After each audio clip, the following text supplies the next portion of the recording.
السلام عليكم ورحمة الله وبركاته. أعوذ بالله من الشيطان الرجيم. بسم الله الرحمن الرحيم. رب اشرح لي صدري ويسر لي أمري واحلل عقدة من لساني يفقه قولي. سبحانك لا علم لنا إلا ما علمتنا إنك أنت العليم الحكيم. إن شاء الله نن سورة أعراف آيت نمبر يوصل څلوېښتم او یوصل پنځوېښتم یعنی 124 او 125 ووایو. الله تعالی دې وینا حق ادا کولو توفیق ما ته راکړي او بیا دې الله تعالی موږ تاسو ټول د قرآن کریم باندې پوهه، شرح صدر، قرآن سره مینه، قرآن باندې عمل کول الله تعالی دې موږ ته را نصیب کړي. آمین. موسی علیه السلام او د فرعون مقابله وه. فرعون جادوګران را جمع کړل، هغه شکست وخوړو. شکست یې وخوړو نو په سجدې پرېوتل او ایمان اعلان یې وکړو. اوس د فرعون دمکیانې دي، ځکه چې فرعون ډیر زیات ناکام شو او دا ناکامي د هغه په تصور کې هم نه وه. تاسو لږ سوچ وکړئ د فرعون بادشاهت ته، د هغه سرکشي او د هغه د دومره قوتونو ته، او په مقابله کې بني اسرائیل او بیا موسی علیه السلام یو کس او یو ورور او قوم بني اسرائیل ټول غلامان. د هغه دا په تصور کې نه وه چې دوی به زما مقابله کوي او بیا به زه شکست خورم. او یریدلی خو دی ړومبني سر کې و چې کله موسی علیه السلام همسا وغورځوله، مارتې جوړ شو. د هغې یرې ختمولو دپاره او د موسی علیه السلام د ختمولو دپاره دومره لوی پلانینګ هغه وکړو. د ټول مصر جادوګران یې راجمع کړل او ټول خلک یې راجمع کړل او بیا مقابله یې وکړله. یو چال یې جوړ کړی و، په هغه چال کې ناکام شو، شکست یې وخوړو جادوګرانو. او بیا د فرعون دغه شکست او بیا یوه ناکامي، بیا بله ناکامي، بیا بله ناکامي، او بیا د جادوګرانو چې دوی ته جادوګران خو ویل نه دي پکار، خو هغه تعارف جوړ شو، مجاهدینو، عظیم مجاهدینو، لوی مجاهدینو شو. بیا لکه چې ایمان یې راوړو او بیا شهیدان شول او د فرعون مقابله یې وکړله، حالاتو مقابله یې وکړله، استقامت یې ظاهر کو. نو هغې ایمان راوړل د فرعون باندې خو بالکل یعنی د هغه د کمزورتیا او د هغه د شکست خوړلو دا د موسی علیه السلام نه هم غټه سزا وه. هغه دپاره د هغې نه هم غټه سزا وه چې تاسو د موسی علیه السلام خبره ومنله. زما خبرې ته تاسو یعنې تاسو سوچ وکړئ که نه، د فرعون لږ تصور کې راولئ او بیا د فرعون د اجازت نه مخکې د فرعون ملګري د مخالف شي، د مخالف سړي سره ملاو شي او بیا اعلان وکړي، نو د فرعون د یو بادشاه به څه حالت وي، یو عام بادشاه به څه حالت وي. او بیا فرعون دومره لوی جابر او سرکشه او متکبر او په مقابله کې یو غلام قوم، کمزوری قوم، نو دی ویریدو او دا یاره په کار هم وه، دا صحیح یره وه، فطري یره وه چې دا خو جادوګران د موسی علیه السلام ملګري شو. موسی علیه السلام هم حق ثابت شو او جادو ناکام شو، زما ډرامه ټوله ناکامه شوه، زما چال، زما دوکه ټوله ناکامه شوه. نو اوس خو به دا نور خلک مؤمنان شي، ایمان به راوړي، او که دا نور خلک ایمان راوړي د قوم، نو زما به څه حیثیت پاتې شي. زه خو ځان ته ربوبیت وایم، رب وایم، ربوبیت هم لاړو، بادشاهي هم لاړه، او دا ټول دا خو به زه ذلیل و ذلیل شمه. د دې ذلت ختمولو دپاره هغه اوس دوه کارونه کوي.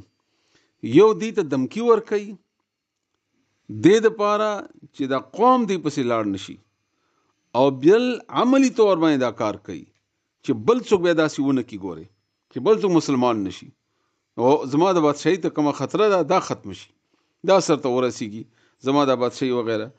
نو فرعون وایي لأقطعن، زه به خامخه کټ کومه، قطع کټ کولو ته وایي، پرې کوم به، ایدیکم لاسونه دې ستاسو، و ارجلکم او خپې دې تاسو، من خلافن د مخالف سمتنا، یعنی خې لاس او ګڅ خپه یا ګڅ لاس خې خپه.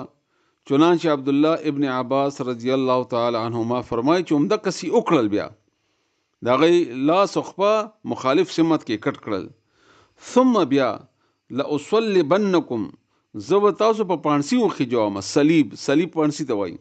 عیسایان چې کوم دغه صلیب نشان کوي، دا د عیسی علیه السلام دغه پنسي په بنیاد باندې کوي دی، او دا د هغې قومي او هغه د نشان دی.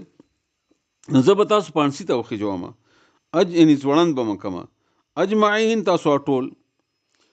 نو اوس د دې د جادوګرانو چې مجاهدینو شهیدان شول، عظیم خلک ته جوړ شول، د دې د جواب ډېر خوندور دی او دې جواب باندې تاسو لږ ځان پوه کوي. دا ډېره ضروري خبره ده، مونږ ټولو دپاره ډېره ضروري ده. وایي قالو دی وویلې انا بشک مونږه الی ربنا خپل رب طرف ته منقلبون واپس کیدونکي یو.